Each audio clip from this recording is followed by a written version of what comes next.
All right. Thank you for coming on Sports Talk with C and coming and sharing your journey with me, Rebecca. How do you want me to refer to you? Any certain way? Beck, I seen you like that. Rebecca's fine. Beck, I answer to either one of those is good. Okay. So tell me where you're from. So that's a loaded question. I am a military brat, so I have no home. I grew up overseas for the first 13 years of my life, and it was by design to make it to the States right before I hit high school, so I can see how this basketball thing would pan out for me. Okay. So you grew up as an Army brat. What made you pick up a basketball then growing up? Was there basketball on the Army base or anything like that?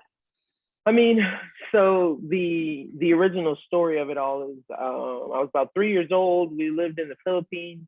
We were at family friends barbecue, and there were some older kids playing around with a basketball in the little Oshkosh type basketball hoop. And I was just watching, but then as soon as all of them left to go get something to eat or something like that, I picked up the ball and I started shooting around. And they started to come back, and I lost the ball, and it was heading towards the street, and one little boy went to go get it. I thought he was going to steal the ball, but he was getting it to give it back to me, and I punched him. And my dad was off. My dad was off in the distance laughing and was like, okay, I guess he kind of likes this game and doesn't want to share the ball. So, we'll see how it goes. And actually from that point on, I never really put it down, and I was playing every chance that I got. I had to wait till I was 5 before I could play on an actual team. But I would play and anywhere I could. We had a little basketball hoop or small park by my house. And there would be construction workers there on their lunch break, and I would just go out there as if I was the same height, as if I could compete.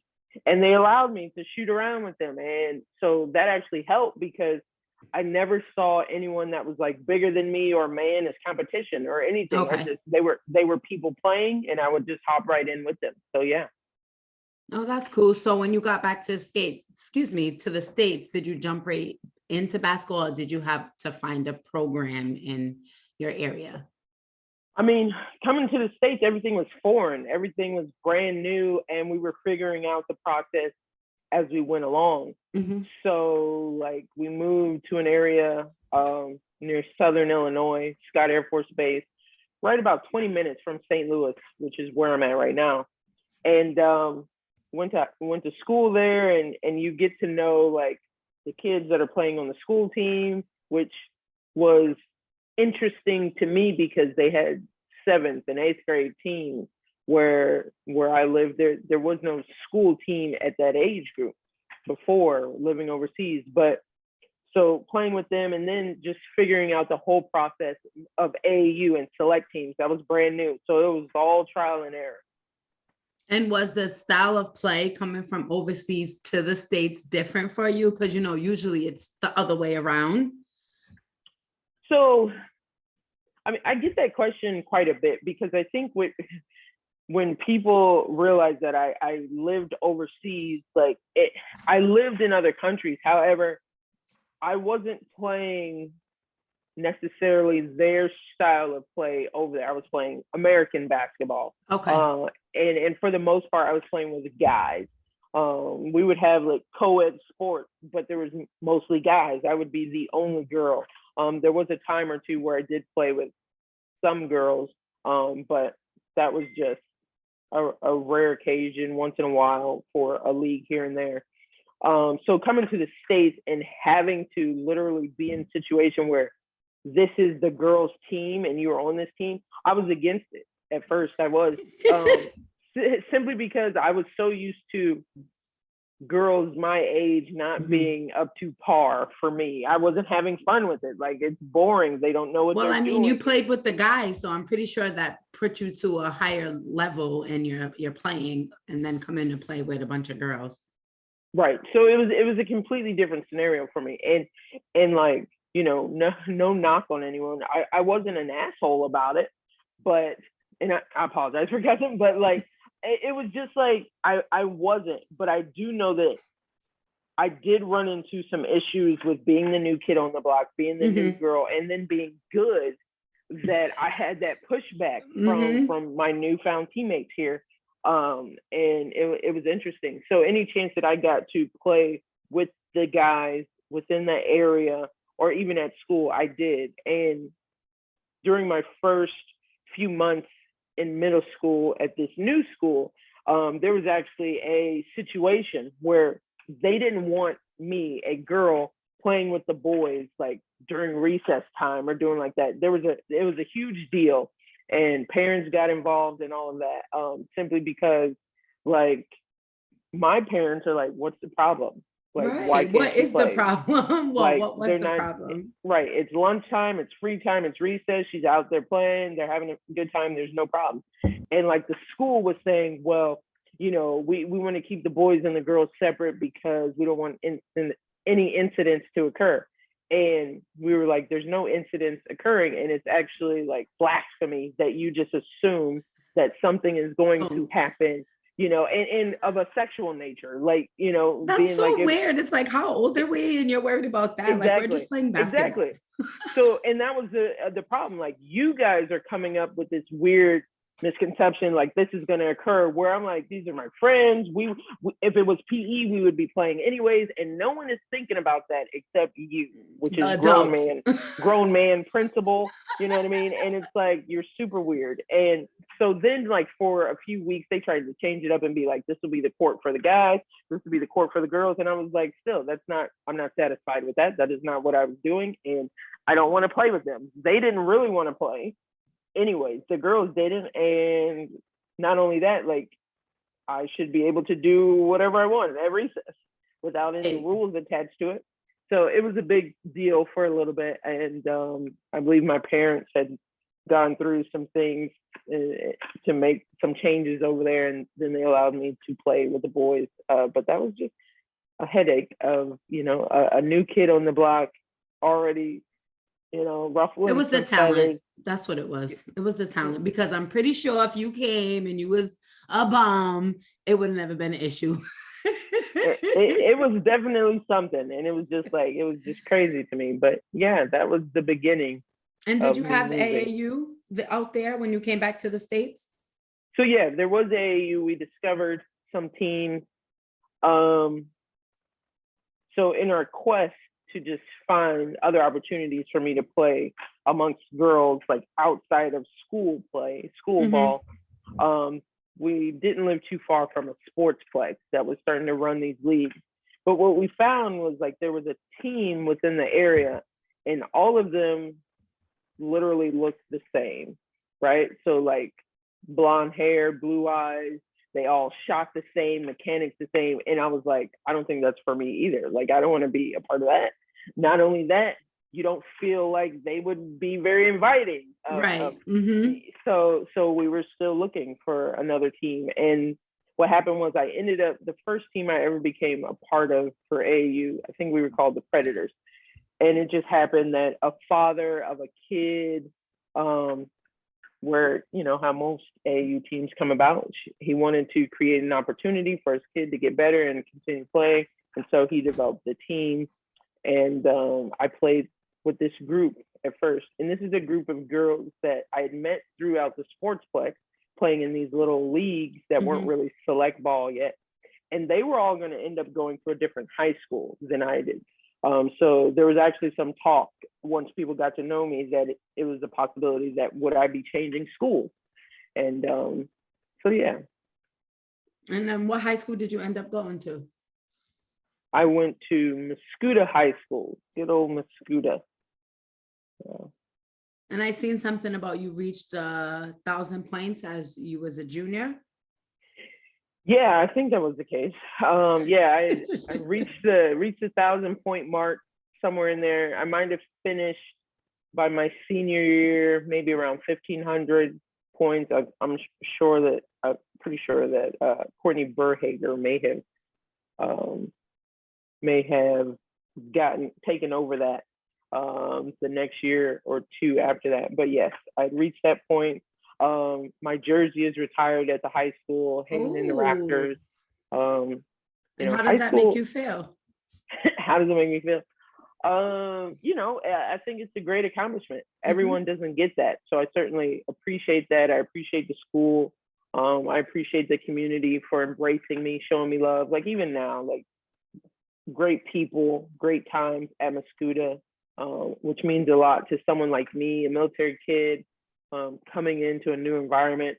Now, I will say everything at Mascuda was not all great coming up. I mean, I still had my struggles as just a Mhm. teenager in high school and wanting to be done with it, or, you know, having, you know, a teacher that I feel like wasn't the greatest or whatnot. But for the most part, I do have a lot of love for Mascuda.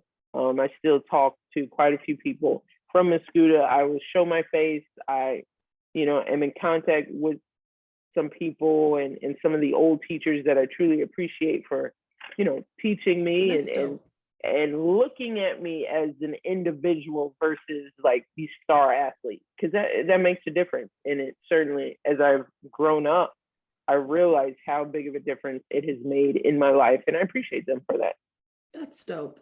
That's really dope. Not a lot of kids get to still say they talked or converse with their high school teachers. But before I get Right. into asking you about the University of Illinois, I want to Mm-hmm. ask you, who was your favorite basketball player growing up? So my favorite, hands down, was Michael Jordan, and you know, representation matters, right? And so the I'm using air quotes. The problem with that is I love MJ, but I didn't have access to seeing female hoopers for real Mm, growing up. So I didn't even know who I was truly aspiring to be like, you know. But when you're overseas and when you're part of living the military lifestyle in different countries, like they show the main games, the most popular games being aired in the States, right? And so there was a lot of Michael Jordan on at the time. And so, yeah, I got to see him. And of course, you know, he's a phenomenon. He was just the it factor at that point. And so, yeah, that was who I wanted to be like Mike. you want to be like Mike? I think everybody wanted to be like Mike growing up as a kid. Well, in our age bracket. Yeah. So what made you choose the University of Illinois for your collegiate career? So just to backpedal, after high school, I actually went to a junior college first. I Okay. had gone and played at Lake College. Um, and I made that choice based off of, one, my dream school to go to was North Carolina because of Mike, Like, right? But then like you realize during your own recruiting process of like who's coming through the door, who's recruiting you, who's not. And then you get to make some of the choices that you want to make on your own if you're really taking some control of things.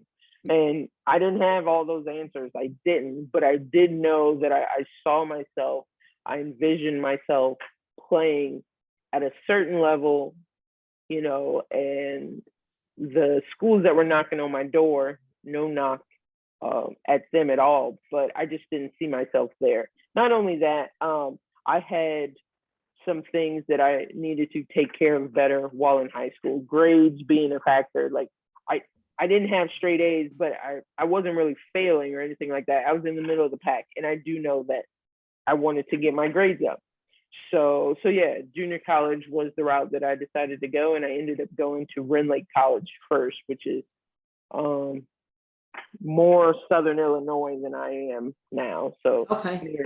near Carbondale, SIU Carbondale, about 45 minutes from there. And then after being there for 2 years and, you know, getting recruited even more by different schools, Illinois came through. And I ultimately chose them after going on a couple visits at some other Mhm. schools. And I took my family to this visit. They Mhm. really enjoyed it. And yeah, it was the right choice. Oh, that's dope. And how, what did you say? What was the best part of playing college basketball? I mean, college basketball, it's a whole nother level. It is. I have some great memories. and some of it's on the court, some of it's off the court, but certainly being on the big stage, if you've always dreamed of playing at your next level, like there are certain things you envision playing in front of big crowds in a big arena, trying to make it to the big dance and winning a championship. So I remember all of those moments, the putting in the work, grinding it out with your teammates, those long lasting bonds, relationships that you had with your coaches. So the best part is actually just the journey in itself. My senior year, we had a good run in the Big Ten conference conference tournament, and we actually made history. And soon after that, I think another team within the women's basketball over there, Illinois, did the same thing. But we started off as a 9th seed, and we made it to the championship game of Big Ten conference tournament, and we lost by a buzzer beater to Purdue in the championship game. But that's one of those things where it stings forever, but the ride was crazy. It was a good time. So is this the one where I was reading where you upset Ohio, I believe? Yeah, Ohio State. We upset Ohio State. Who was on that team? Jantel Lavender was on that team. I'll never forget that. They had who else was on that team? I think Star, Breedlove. They had a couple heavy hitters on that team for sure. And yeah, that was big for us. Big for us because they were the favorite. They were expected to win. Like Ohio State was always the cocky team, and like cocky in a good way. Like you're good. It's okay to be good and acknowledge that you're good. My cousin transferred from there recently. Okay. And like they were expected to win. They were the favorite, and not only expected to win, but to like blow everyone out. But during the season, we had lost to them twice, but barely each time, right? So we had their number. We were ready for them. And I just remembered like just being focused, locked in that game. And when we knew we had it, I think I was shooting free throws in the last like 20 seconds. And I may have popped my collar after hitting the first one because we were just so hyped about it. And it was crazy. It was crazy. And like I think you were 10 for 10 from the free throw line that game. Something like that probably was. It was crazy. And Ohio State, like when they know that they're gonna win, like they expect to win, they like set their flight so that they arrive the first day of the tournament, or actually the day before, and they're not expected to leave until after the championship game. So they were going to be there regardless. So like the next game and everything, the next day, here they are in the stands, like dressed in street clothes because they were going to stay the entire time regardless. And so yeah, that was a big run. That was crazy. That must have been lit. Yeah. I'd have been like, yes, sir. And then I had to talk my nonsense first. I did. It was crazy. That just opened up a lot of doors and opportunities, that tournament in itself. I know for me becoming a pro, that was the big eye opener for everyone else. Because I did all right during the season. I averaged about 10 points, 5 assists. And it was an average season. Like it was cool. But in the Big Ten tournament, like I upped my game. I went to averaging like 18 points. You was locked in, huh? I was locked in. I was on a whole nother level, do or die type situation. And then we also just noticed like the crowd of Orange getting bigger and bigger each day, each night, because, we're continuing to climb this steady mountain of playing the game and making it to the championship game. So it was good. It was good. That's good. Well, I'm sorry that you didn't come up with the championship, but good run for you. So did you have any, you said you didn't have, you didn't get to see like women players, the WNBA, but as you came overseas, went to college, did you wanna go to the WNBA or did you want to go and play overseas? So like, once I realized like I still want to play and continue to go to the next level. And I mean, I had decided early on, probably in high school or right before high school, like I want to take this as far as I could take it. I believe the WNBA came about when 1998.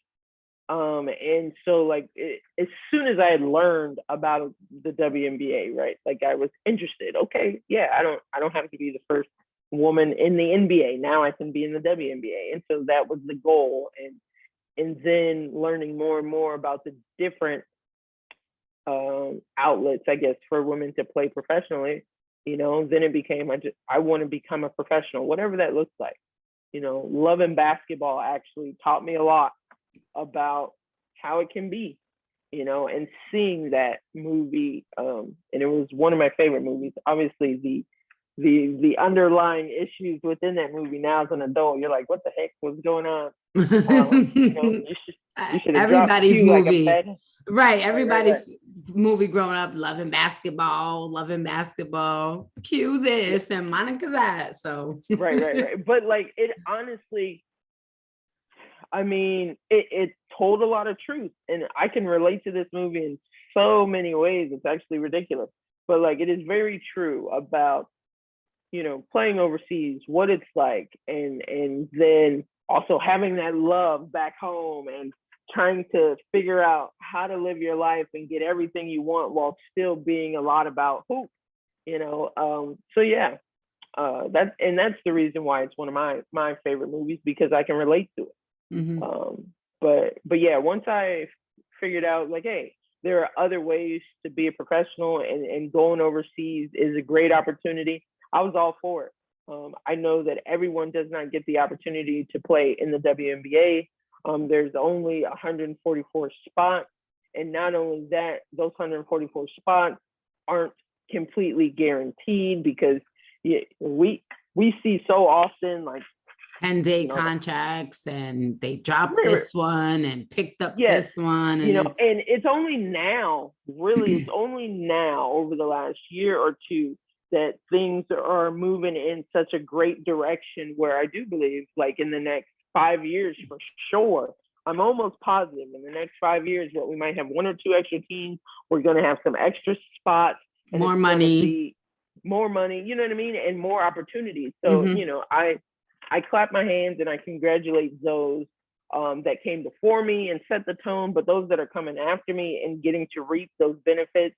And then even myself, sometimes I've got to remind myself, like, you deserve a huge clap on the back, simply because there's myself, thank you, thank you, and there's other people that have made such long-lasting careers of only playing overseas, and I've been fortunate enough to play in some heavy-duty leagues and play in Euro League and play against the best of the best.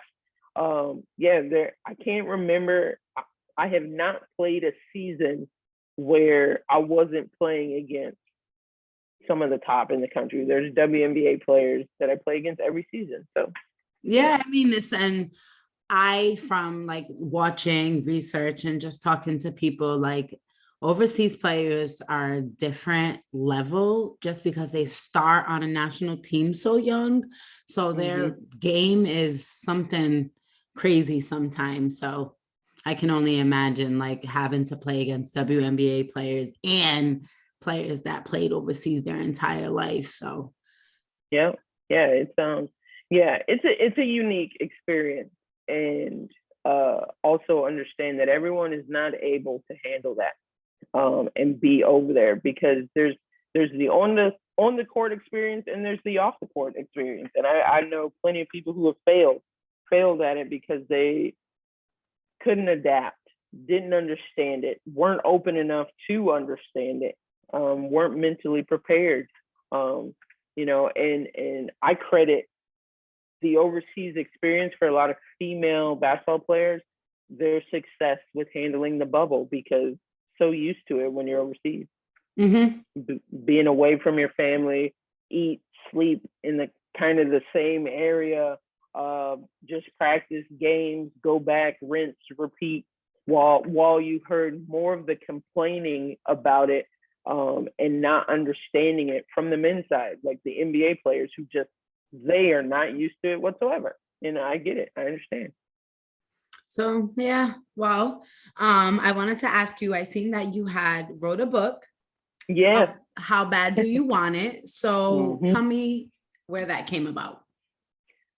So throughout my playing career, I've also taken a break here and there, and I've coached at the high school and college level. But also just from me playing and all of my experiences and insight, I receive plenty of questions all the time from young athletes, parents, other coaches, and just anyone interested in wanting to know about what it takes to reach the next level.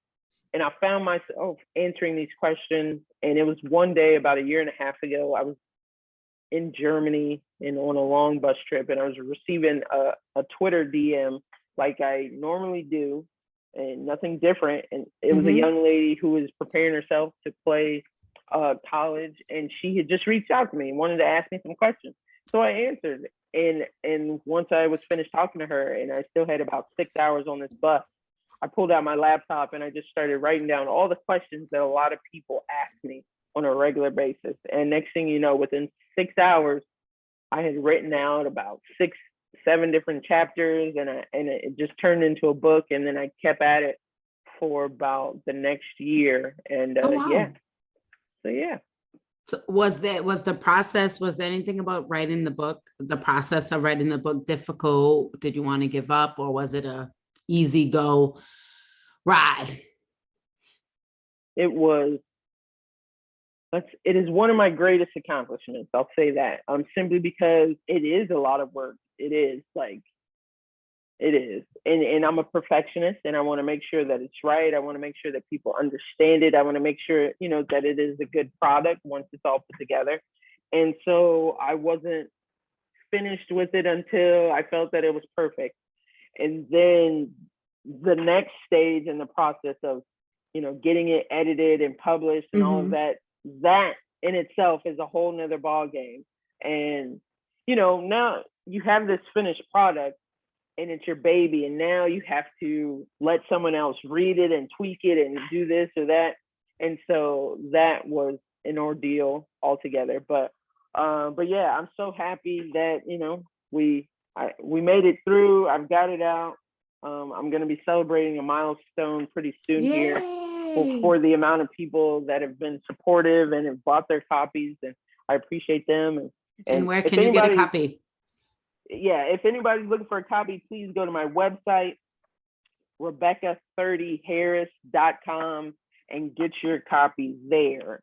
I've also got, you can find me on TikTok.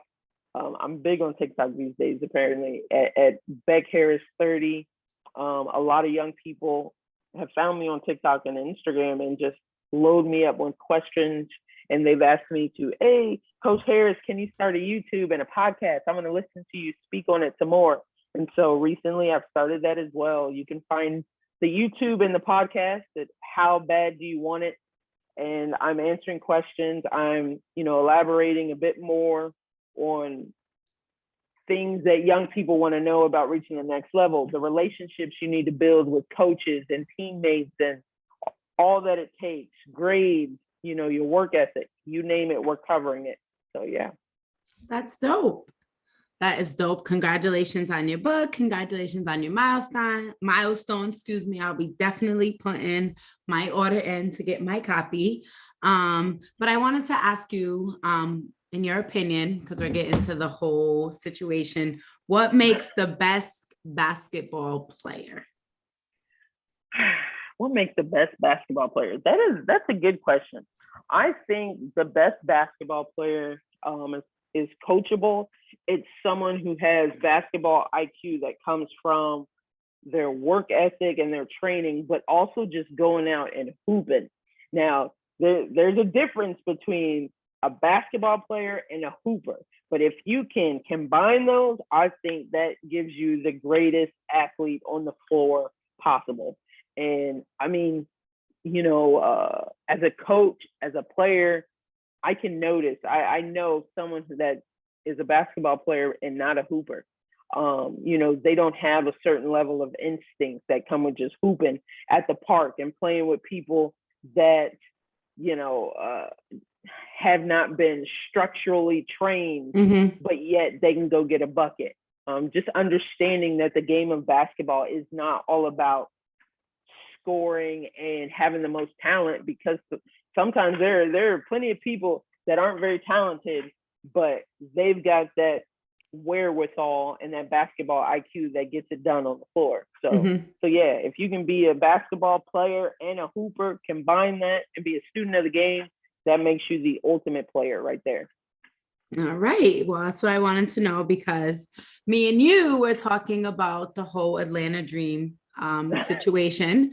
And because you're a coach, you are a player, I wanted to ask you, as a player, is this how would you handle the situation? And as a coach, how would you handle the situation with Courtney Williams and Crystal Bradford and the YouTube video going out? And wow. First and foremost, me as a player, especially at this point in my career and as a professional, certainly not the way that I would handle it. Not at all. So, and like, you know, I understand that different people handle things differently, but I think once you reach a certain level, like, you have to learn a certain level of professionalism and understand that people are going to be out there and criticize you and hate on you and try to provoke you to get you in certain types of situations, right? And sometimes they pull the ones that you love in it just to make it a little worse. So from what I've heard and what I've seen in the video, and some of it, you know, contradicts itself, but yes, I know that there's a video, I believe, that a lot of people haven't seen, whatever happened inside the club at first. Have you seen that? No, I haven't. And that's the part that I'm like, okay, so where's that part? Because if that part puts you in a position where it shows that you're being provoked, it shows that you're being antagonized, it shows that, like, all right, yeah, she really had nothing to do.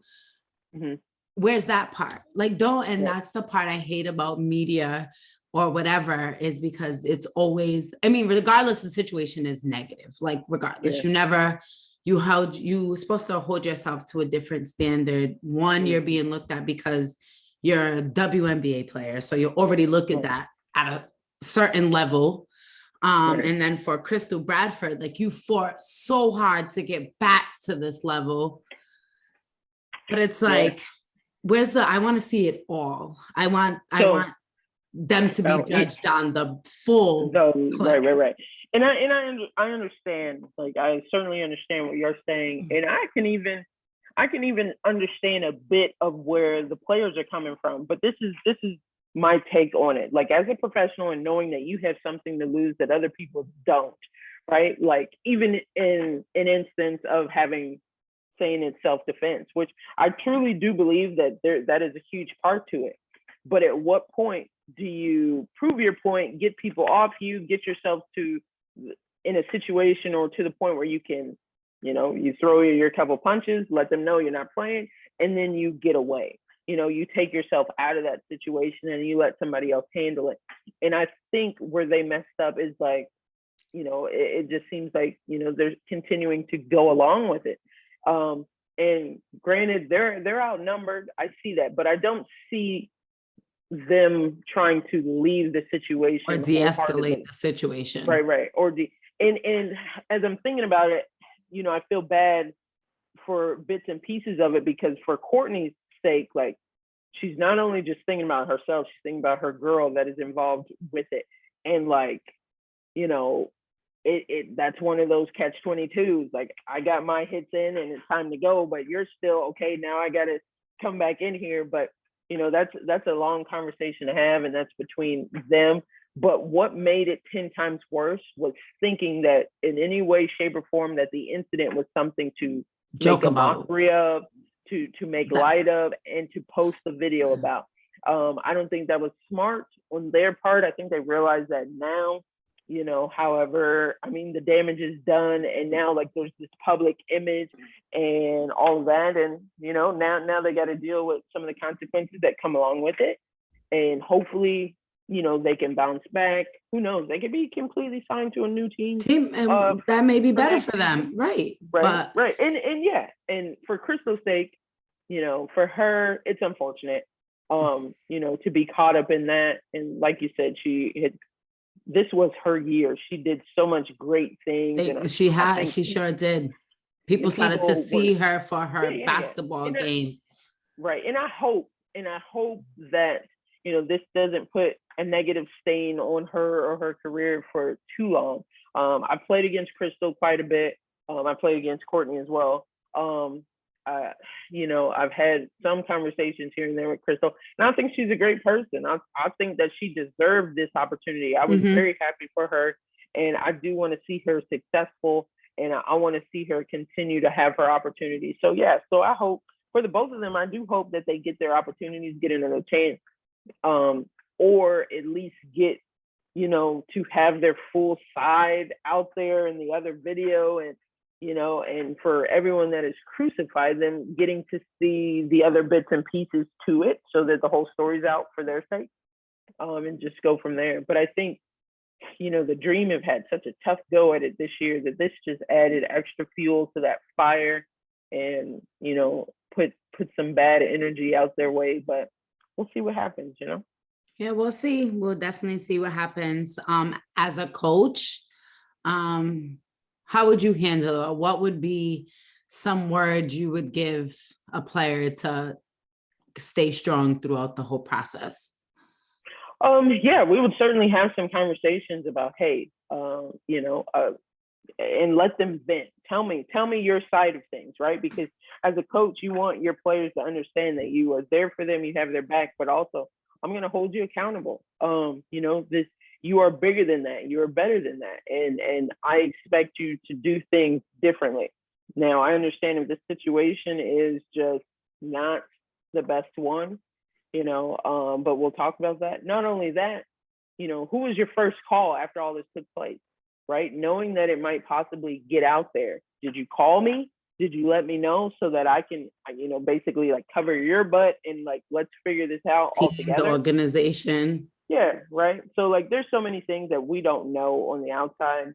And that's unfortunate. But I also would have liked to think that me as a coach and dealing with young people, like I want to teach them certain life lessons before we get to that point so that they know how to handle it before we get there. Right. And I know that it is not easy to walk away from certain things. However, when you've got your goals at the forefront of your mind every day, and you've worked so hard to get yourself somewhere. I'm learning that now. Get yourself somewhere. You don't want it all taken away, at the drop of a dime due to some silly stuff that you may have not been able to control how it started, but you can control how it ends. That's true, because usually the person starting it just wants that 2 minutes of time, the fame, I got into an altercation with so-and-so from the Atlanta Dream. Usually that's what people want to put out there and not realize that it's a negative situation and people want to use it to their club. You know how that goes. And like, speaking of which, it's like no one's talked about any backlash with everyone else involved in it, right? Because when you are a star, you're famous, you're a professional athlete, right? Like you are at the forefront of everything, the good, bad, the ugly. Now, what happened? Like, how long ago was this? And if this was something that they started, which I do assume that it was something that the other people started, like, were the police called? I don't know. Did you file charges? I don't know. But then I also understand from a cultural standpoint, we're not always trying to call the police, right? Like, I am actually just happy that it just came to blows versus something else and it getting even more serious, right? So like there are a lot of layers to this situation, so yeah. Yeah, I was seeing something that it happened a few months ago and it just came out because of the YouTube thing. I'm like, listen, you guys have a lot to be on YouTube about, not about that. Okay, so what are your next goals that you set for yourself in the next 5 years? Oh, in the next 5 years, huh?